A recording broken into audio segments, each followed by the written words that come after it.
Me gustaría que, aunque lo que nos convoca tiene un sentido muy ontológico y nos resulta muy difícil como evadir, ¿no?, ese terreno y la terminología de ese terreno, y yo la voy a pisar de nuevo otra vez, pero bueno, también me gustaría que nos quedáramos todos como con una sensación de la máscara y del miedo que da esa máscara, o de las inquietudes que nos provoca, que también tenga que ver o tenga conexión con los equívocos o con la zozobra que se genera en las relaciones interpersonales. Yo, por ejemplo, cuando hablo en clase de los sofistas, y hablo de Gorgias, por ejemplo, y sale esta idea de, bueno, pues del carácter poco informativo o del intento fallido de la comunicación en el lenguaje, de que quizás usemos las mismas palabras y creamos entendernos, pero estemos hablando totalmente de sensaciones o referencias cualesquiera diferentes, ¿no?, cada uno en su mundo. Parece como que, en principio, estuviéramos tocando pues como una duda que no nos atañe demasiado, o una duda en la que no reparamos cuando estamos hablando con los demás, pero en la que sí nos quedamos, y de una forma a veces angustiante o al menos muy, muy, muy intensa, cuando tenemos estas experiencias de duda acerca de lo que los demás, lo que otros ven en nosotros, o dicho de una manera o en un terreno más común, en el principio del enamoramiento, ¿no?, como que nos planteamos si el otro siente lo mismo, o cuando nos encontramos ante una autoridad o alguien que nos va a examinar, pues bueno, también como que queremos saber detrás de esa máscara y detrás de ese rostro qué se esconde, pero no tanto qué se esconde de esa persona, sino de la mirada que recae sobre nosotros, es decir, qué piensa de nosotros, no es como lo que estamos buscando. Y cuando hemos experimentado ese vértigo ante la nada que puede haber detrás de un discurso, detrás de una máscara, cuando hemos querido rasgar la máscara de alguien, pues esa nada de la que habla mi título, o el título que he propuesto, ¿no?, para mi charla, esa nada que nos da miedo no es tanto la nada ontológica del otro, sino la nada que siente por nosotros, ¿no? La nada en nosotros, la falta de huella, ¿no?, la falta de impresión que podamos estar dejando en los demás. Entonces, bueno, con esa idea general, con esa situación en la que de verdad y más allá o más acá de lo ontológico nos sentimos una punzada y queremos saber qué sienten los demás, qué hay detrás de ese rostro, pero qué hay detrás de ese rostro en cuanto al deseo hacia nosotros. Quiero además celebrar un poco con esto que hoy es un 80 y pico aniversario de la muerte de Freud, y entonces, bueno, acercar un poco la ontología a la fenomenología de las relaciones, ¿no?, interpersonales y de lo afectivo. Voy a intentar brevemente, porque ya veo que ya me estoy un poco yendo por las ramas, voy a intentar brevemente ver lo que la máscara o el rostro significarían en tres ámbitos o en tres maneras de verlo. Por un lado, atendiendo a las ideas de nada y de apariencia. Por otro lado, a continuación, rescatando esa idea de máscara como animalidad perdida y recuperada, que creo que es la animalidad, como entendía Bataille, propia del ser humano, y también la animalidad que creo que aparece pues, en muchos mitos, y entre ellos en el Génesis del Antiguo Testamento, y que es un poco esa animalidad que está mezclada con lo diabólico, con la caída en el pecado, ¿no? Esa animalidad que no se puede recuperar nunca como inocente, sino como camino de vuelta.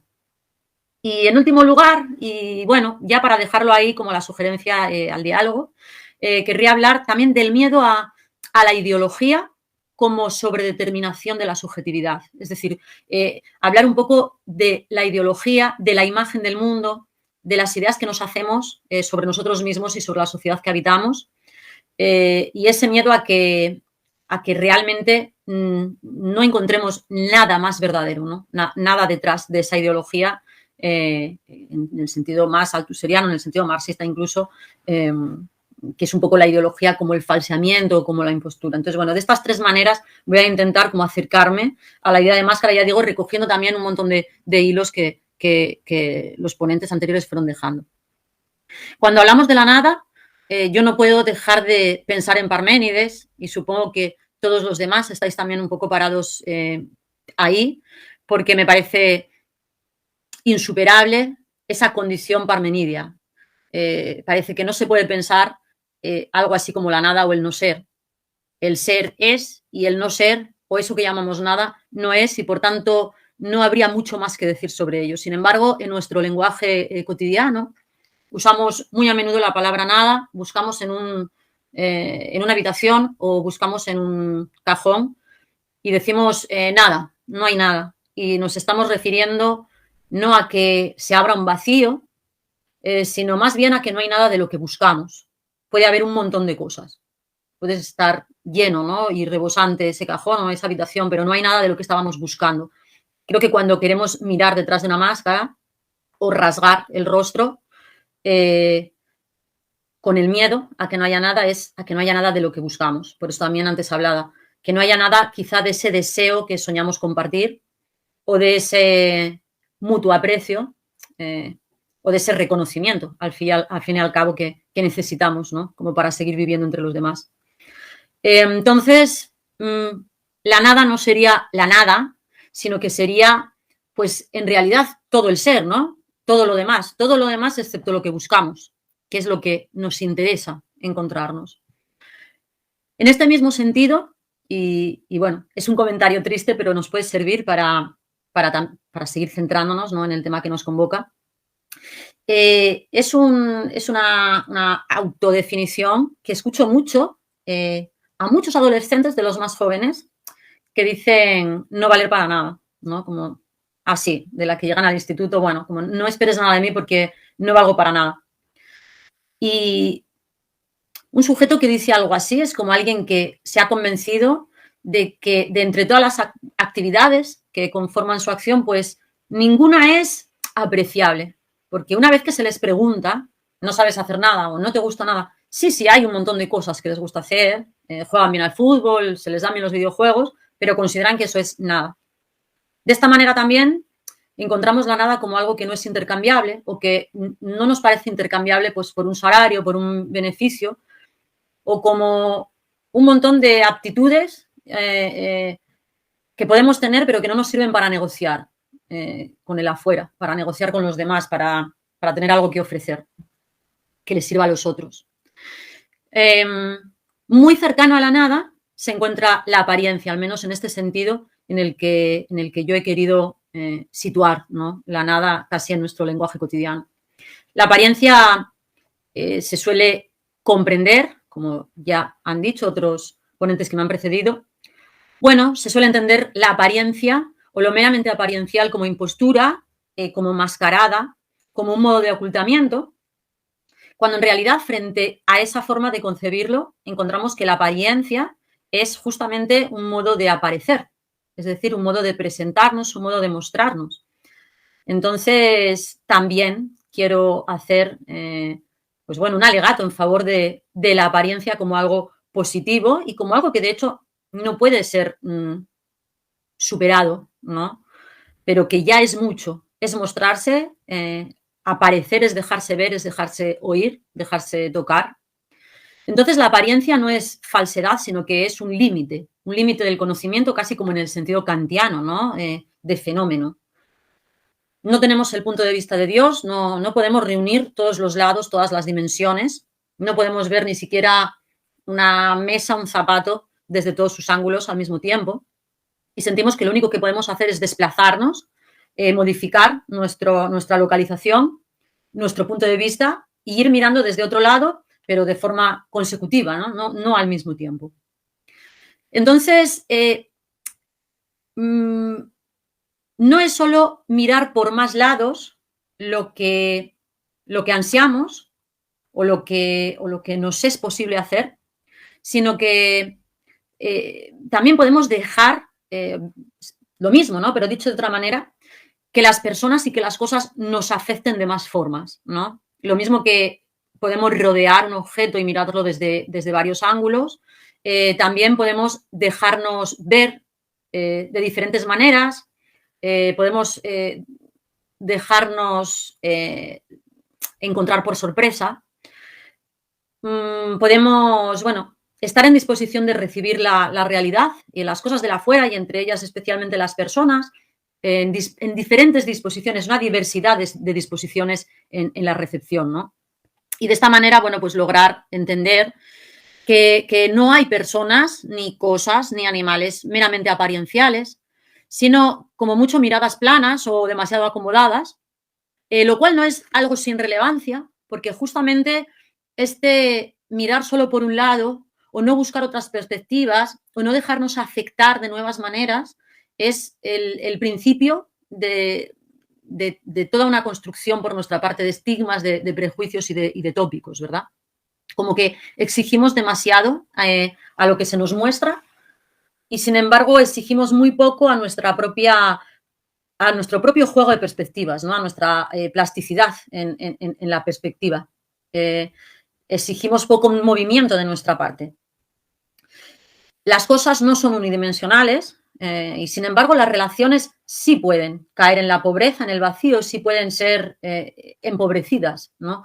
Y muchas veces empobrecidas por esquemas o por estructuras o por proyecciones que ni siquiera son nuestras, sino que nos vienen impuestas y que entonces conforman nuestro deseo, pero nuestro deseo que no es más que aquello que nuestros padres, nuestros profesores o una sociedad entera nos ha hecho sentir que deseamos, ¿no? Y que a lo mejor ni siquiera es eso. El miedo a la nada, entonces, es el miedo al exceso del ser, a lo ingobernable, a lo indefinible, a lo que no se aviene a nuestro lenguaje, a lo que no se aviene, como decían en el conversatorio anterior, a clasificaciones hechas, ¿no? O estables. Pero sobre todo es el miedo a todo ese exceso del ser de alguien que no se aviene a lo que le reclamamos, a lo que queremos, a lo que esperamos de él. Sin embargo, a pesar de, bueno, pues de todo este abismo que media entre una mirada y otra, entre nosotros, este miedo al exceso del ser puede que no sea tanto, porque si nos gusta como nos gusta el terror, al menos a mí, y estuve como en los últimos meses, bueno, leyendo bastante sobre esta cuestión, reflexionando mucho sobre ello, si nos gusta el terror en el arte, al menos, ¿no? En las películas, si nos gusta el gótico, incluso si nos gusta el thriller, lo visceral, si nos mueve, nos provoca cierta atracción o cierto morbo, incluso lo pútrido, lo que se está deshaciendo, lo que se sale de sus cuencas, o sin ir más lejos, el nacimiento de algo que normalmente nace entre sangre, entre fluidos desordenados y desconcertantes. Y cuando digo nacer, digo lo que cambia, lo que cambia de constitución, rompiendo un cascarón o una membrana. Al fin y al cabo, lo animal entendido como eso que está en medio de una metamorfosis y que no podemos captar en su punto de llegada o en el punto de inicio, ¿no? De lo que no podemos hacernos como una fotografía. Si la pura vida nos reconforta, como parece ser que lo hace cuando tanto buscamos de ese arte terror, de ese gótico, de la sorpresa de lo monstruoso, incluso de la empatía y del reconocimiento con el monstruo, con Frankenstein, con el marginal, si por tanto la pura vida nos reconforta más de lo que sospechamos, pues quizás podamos replantear la transfobia, ¿no? Ese miedo al punto medio de la metamorfosis, pero también el fantasma, el espectro, lo que no está ni o no se deja nombrar por lo vivo o por lo muerto, exactamente. Y también, del mismo modo, la máscara, ¿no? Como una semipresencialidad, como mitad presencia, mitad virtual, y cuando digo virtual es como mitad carne, mitad presencia, mitad idea. Lo dejo ahí, luego lo intentaré retomar. Como ha salido ya y como casi todo el mundo, ¿no? Que se dedica bien a la filología, a la filosofía, a otras disciplinas afines, como casi todos sabemos, máscara es lo mismo que persona. Persona venía de personare, de esa máscara que usaban en el teatro de la antigüedad, los griegos, los romanos. Viene de ese latín personare, para sonar más fuerte. Etimología que nos da un poco cuenta de la indistinción entre persona y personaje, indistinción de todas formas que permite o gracias a la cual podemos separar, eso sí, lo humano de lo personal. Lo humano como lo biológico, como la pertenencia a una supuesta especie, y lo personal como inmersión en unos códigos, en un lenguaje, en unos códigos sociales, en una moral, ¿no? En unas expectativas y, por tanto, en un guión. Como que siempre hay un guión y por eso persona y personaje pueden ser lo mismo y por eso el trabajo del actor de teatro y el trabajo del actor social que todos somos, pues se aviene a un guión, tiene un guión. Del que no nos podemos salir demasiado, a no ser que no nos importe, pues tener que vivir las consecuencias, que suelen ser consecuencias, pues para nada superficiales, ¿no? El trabajo del actor, decía, el trabajo del actor de teatro, el actor de cine, consiste como en reaprender emociones y reacciones ante múltiples circunstancias y si ese trabajo es reaprender es porque también aprendemos a amar o aprendemos la amistad, aprendemos también a reaccionar, a gesticular de un modo que sea comprendido en la interacción y lo aprendemos culturalmente, ¿no? De la cultura de referencia, de la transmisión materna del lenguaje, como lo queramos llamar. Esa máscara como caja de resonancia del actor sería lo mismo que persona, pero la persona... no sé si me voy a explicar bien, pero yo creo que se va a entender porque es una idea que ya estuvo rondando en este encuentro. La persona como paradigma, la persona general, la persona que admite muchas identificaciones del público y que permite, por tanto, pues esa catarsis de la que hablaba Aristóteles, ese vivir las cosas a través del arte, a través de un personaje y, bueno, sin tener que arriesgar del todo nuestras vidas, ¿no? Nuestras emociones. Si esa persona general admite muchas identificaciones gracias en parte a la máscara, es porque al final todos podemos llegar a ser esa persona que está en determinado trance, que se encuentra ante determinado destino, ¿no? Muchas veces decimos, todo el mundo podemos llegar a ser un asesino, podemos llegar a ser un ladrón, podemos llegar a transgredir casi cualquiera de los pecados que podamos imaginar en determinadas situaciones, ¿no? Como en estado de necesidad, algo que se contempla incluso pues en el derecho penal, en cualquier planteamiento serio de la responsabilidad, cómo seríamos o qué personas seríamos, qué cara de nosotros mismos mostraríamos bajo el hambre o bajo la sed o bajo una pasión desbordante. Entonces esta es como la máscara dentro de la función de la tragedia, de la que además sí que se habló también en relación a Borges con lo antiguo y demás. Bueno, en este aspecto me parece interesante comentar, para verlo también desde este punto del actor de teatro, del actor de cine, en la manera que tiene Jacques Lecoq y que dejó transcrito de adiestrar actores con eso que llamaba la máscara neutra. La máscara neutra era un rostro neutro, era una disciplina, una serie de ejercicios que se hacían pues con una máscara no fabricada por uno mismo, que son las máscaras que solemos habitar y que solemos tener incluso cuando de pequeños nos dicen que hagamos una máscara con escayolas, una máscara hecha por nosotros mismos y que por tanto no esconde tanto, sino que pretende enmarcar, no resaltar ciertos rasgos de nosotros. Pero la máscara neutra es una máscara como hecha en serie, no de la propia autoría, y que trata de mostrar un rostro en total calma, como el rostro que precede a cualquier acción, como el rostro que tenemos antes de que pase nada, antes de que nada nos afecte, antes de que algo haya aparecido delante de nosotros. Entonces, supuestamente, si no somos muy idealistas, pues sabemos que ante la nada o ante ningún estímulo, pues no tendríamos una reacción, ¿no? Si reaccionamos, en realidad es ante algún tipo de estímulo. Pues en este adiestramiento se invita al actor a reaprender, a vincularse de nuevo con sus emociones como si las viviera por primera vez y, por tanto, no haciendo una introspección, sino tocando las cosas que tiene alrededor, esperando que algo lo golpee, se ponga ante su vista o, bueno, salga a su encuentro de cualquier manera. Y solo en ese momento aparecería la máscara, las miles de máscaras expresivas que suponen una respuesta ante los estímulos de afuera.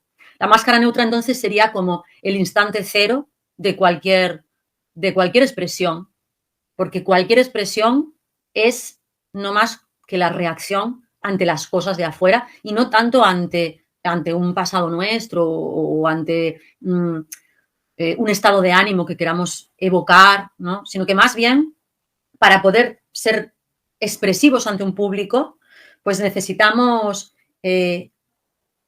interactuar con ese público, dejarnos sorprender. Y además hay algo muy importante que me va a llevar al siguiente punto de lo que dice Jacques Lecoq, que es que con esa máscara neutra dejamos de estar como en el principado del rostro y necesitamos mover todo nuestro cuerpo para que el público pueda percibir realmente algo, una energía, ¿no? Una presencia.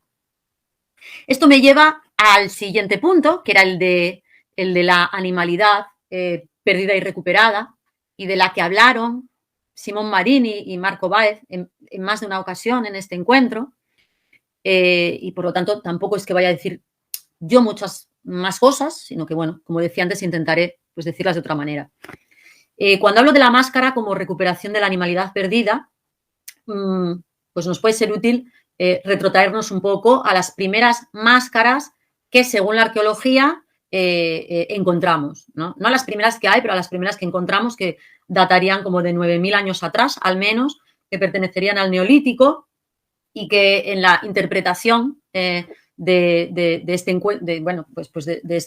estos descubrimientos, pues hay una relación, o se suele relacionar con la revolución agraria, con un aumento o con una aparición de la religiosidad tal como la entendemos ahora, ¿no? En esas sociedades agrarias que ya viven un tiempo no tanto de huida hacia adelante, sino un tiempo cíclico, de espera, de estaciones, etcétera, y que ya rezan, ¿no? Y cultivan y están a la expectativa y empiezan de cero, ¿no? Cada vez que de nuevo vuelve el verano, de nuevo vuelve la primavera o, bueno, otra estación. Igualmente, aunque estemos hablando de 9.000 años atrás, con esas máscaras que se encuentran y que son de piedra, bueno, se presume que a estas le preceden pues técnicas que al fin y al cabo son de enmascaramiento también, de recubrimiento parcial de la cara y de resaltado, por tanto, de la cara o del rostro. Yo las voy a usar indistintamente las dos palabras. Y entonces, pues si nos fijamos, hay algo que a mí enseguida se me asocia y se me representa, y es que en el proceso de hominización el rostro empieza como a concebirse como algo independiente, como algo separado del cuerpo y que está en relación a la pérdida del pelaje. Yo la verdad que pienso mucho en ello porque cada vez que miro a mi perra, que es mayor y que está preciosa, como que me da cierto anhelo, ¿no? Cierta envidia, pues porque no se le marcan las arrugas, porque todo ese pelo que tiene y toda esa pigmentación, pues disimula, no sé si disimula, como que no existe demasiado en ese rostro, porque está semi tapado pues, por su propio pelaje. Entonces creo que una pérdida importante para el ser humano, incluso quizá más que la conciencia de la muerte, es la pérdida del pelaje. Verse al espejo, pero verse además sin ese pelo o sin esas plumas, ¿no? Que son lo que da a los animales esa hermosura, esos colores, ¿no? También de los pájaros, de los loros, esos colores que ansiamos tener y, bueno, que a veces tenemos a costa de arrebatárselos, ¿no? a otros animales. Entonces me gustaría quedarme, que también un poco vivierais en un instante, aunque sea esta angustia de la pérdida del pelo, de la pérdida del plumaje, de eso que además se pone en juego en los ritos de apareamiento, en el gusto, en la limpieza, ¿no? En lo que es el adorno, el autoadorno. Cuando el rostro humano, bueno, pues no tiene pelo y somos ese mono desnudo que decía Desmond Morris, pues es como que ahí aparece toda la gesticulación humana de la que hablamos como si fuera una riqueza, pero que es también pues quizá una sustitución, y aparece ese rostro hiperactivo, desnudo, liberado y como disociado del cuerpo. Y es ahí cuando adquiere, como decía antes, un principado, como que es el atractor predilecto para la comunicación con los otros. Bueno, podemos ver que, sin ir más lejos, estoy aquí mostrando la cara, ¿no? Y nos resultaría muy raro que estuviera como más alejada o mostrando otra parte de mi cuerpo. Y es cierto que podemos decir, bueno, en la cara está la fonación, está el habla, está la boca que emite sonido y de alguna manera es una cuestión práctica. Pero bueno, también mientras estoy hablando se están moviendo otras partes de mi cuerpo y se están agitando como un montón de cosas, ¿no? En mi piel. Yo además gesticulo mucho y siempre por esa razón me pusieron como incluso como que me tiraron encima un complejo de agresividad o de violenta, en lo que yo no me veo nada reconocida, pero que creo que tiene que ver con la gesticulación. Cuando alguien gesticula mucho mientras habla y en lugar de pues rostrificar más y poner como todo su ser en la boca o en los ojos, cuando uno a lo mejor esconde un poco más la mirada, como pueda ser mi caso, pero gesticula mucho con las manos o con otras partes del cuerpo o se levanta, parece como que hay ahí una animalidad en el sentido de la violencia, ¿no? Como algo que quiere imponerse y que no es tan así, ¿no? Sino que simplemente hemos puesto como ese principado, ese imperio en el rostro como lugar de la comunicación. Y entonces es en el rostro donde buscamos pues la belleza, la armonía y un registro de información predilecto, y es de donde queremos sacar todo y donde queremos adivinar pues si podemos dejarnos llevar por la fantasía de conexión y por el amor y por la amistad y por la familiaridad o no, ¿no? O si detrás de ese rostro hay otro rostro y detrás de esa máscara otra máscara, y en definitiva si detrás de ese rostro hay una ausencia de deseo hacia el nuestro. El rostro se hace, es lo que quiero decir, en perjuicio del cuerpo. Ese poner toda la atención en el rostro creo que nos desconecta del cuerpo, que vivimos entonces como soporte de la cabeza, como carga, como peso, en lugar de ser al revés, porque bueno, lo que pesa es la cabeza más bien, como cosa con la que no pensamos, empezamos a sentir el cuerpo, ya un poco desconectados, como cosa que debemos disciplinar y corregir y someter al rostro, o como algo auxiliar, como un elemento auxiliar y amorfo y demasiado parecido a los demás. Si queremos que salir en una web y que no nos reconozcan, pues bueno, no ponemos el rostro, ¿no? Y de esta manera, pues bueno, el cuerpo es más difícil reconocernos por el cuerpo porque unos frente a otros no lo leemos tanto. Entonces el cuerpo aparece ya como nuestra indiferencia, como el vestigio animal, y sentimos más bien que somos nuestra cara y que la cara es no parte del cuerpo, sino casi una idea, algo inteligible, inobjetivable, inalienable, y al fin y al cabo la imagen del sujeto, ¿no? De hecho, el monoteísmo y principalmente el cristianismo, pues bueno, presumen, y en parte pues supongo que es verdad, ¿no?, de ser como la religión, las primeras religiones, sobre todo el cristianismo, la primera religión personalista, que le pone un rostro a Dios y que se aleja del animismo y se aleja de esa especie de Dios disperso en todas las cosas y en todos los cuerpos, para darle un rostro y para que nosotros también en nuestro rostro y en el de los demás busquemos la virtud y el reflejo del alma y bueno, y en definitiva ese pensamiento que deja de ser el pensamiento común, el logos o el nous de los griegos, y que empieza a ser el pensamiento de alguien concreto, ¿no? El pensamiento psicológico que decimos. Entonces vemos en el rostro como una idealización, una abstracción y una separación respecto del cuerpo, y cada vez más sedentarios además le damos más significancia al rostro, como que a más rostro menos cuerpo.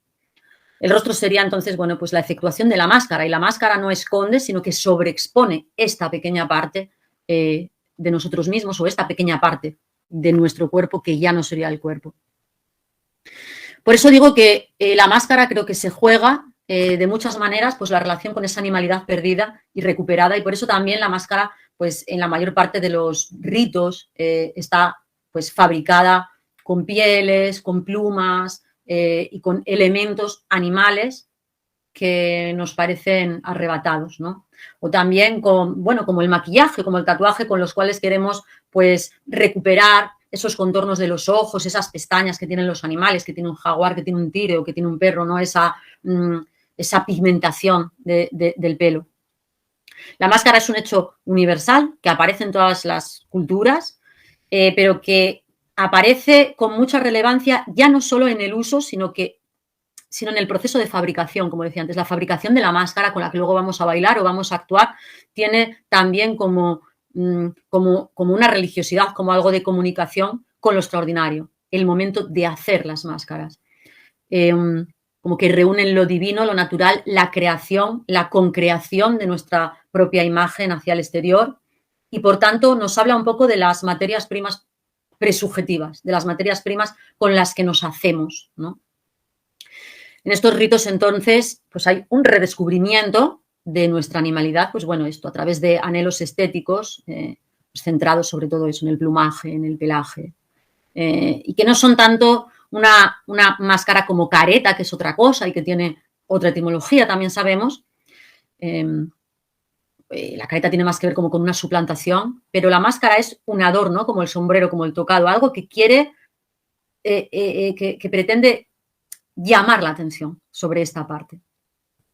Finalmente, y bueno, en línea con lo que estaba diciendo, con esa idealización que implica la rostrificación, el resaltamiento de esta parte anterior de la cabeza respecto del resto del cuerpo, encontramos también la máscara como ideología y el miedo a no poder escapar de esa sujeción que es el sujeto y de esa sujeción que es el sujeto, siendo el sujeto algo que nos han construido, algo que nos han obligado, ¿no?, a ser, un nombre por el que nos han obligado a responder, a atender al otro, y como que existe ese miedo a no poder salir de la ideología, ni siquiera ante el espejo, ni siquiera en la soledad o en la pregunta, ¿no?, por nuestra propia naturaleza. Yo hablaba con un amigo hace poco, así tomando unas cervezas, de esto, de la ideología, en relación a las películas, a las series, bueno, porque yo me gustan mucho las series, veo muchísimas de todo tipo, buenas, malas, y yo decía que yo lo creo así, ¿no?, que podemos conocer mejor, aparte de otras muchas cosas, aparte de la historia, incluso de las ciencias sociales, por el cine o por las series, que podemos conocer mejor un país, una cultura, un territorio, por las series que hace, por las series que fabrica o que venden a Netflix o lo que fuera, que en un viaje allí. Porque al fin y al cabo no quiero pecar como de inocente, ¿no?, como de que en las series uno estuviera viendo exactamente la realidad del lugar, pero creo que en el fondo sí, porque lo que vemos es, no sé si la realidad, pero sí la forma que cada sociedad tiene de concebirse. Sí que vemos proyectados pues los problemas, los interrogantes, ¿no?, aquello que preocupa. Y, en definitiva, pues bueno, estamos conociendo esa sociedad a través de su actividad deseante. Y, al fin y al cabo, no hay mucho más en el querer conocer a alguien, en la voluntad de conocer a alguien, que conocerlo por lo que desea, ¿no?, por su deseo. Como que ahí estarían las representaciones y las ideas que construimos de nosotros. Entonces, bueno, querría cerrar con esta idea de que la máscara, pues, es desear en forma de ideas y recrear nuestro proceso de fabricación y apropiárnoslo un poco y tal vez en ese proceso, pues, encontrar algún punto de fuga.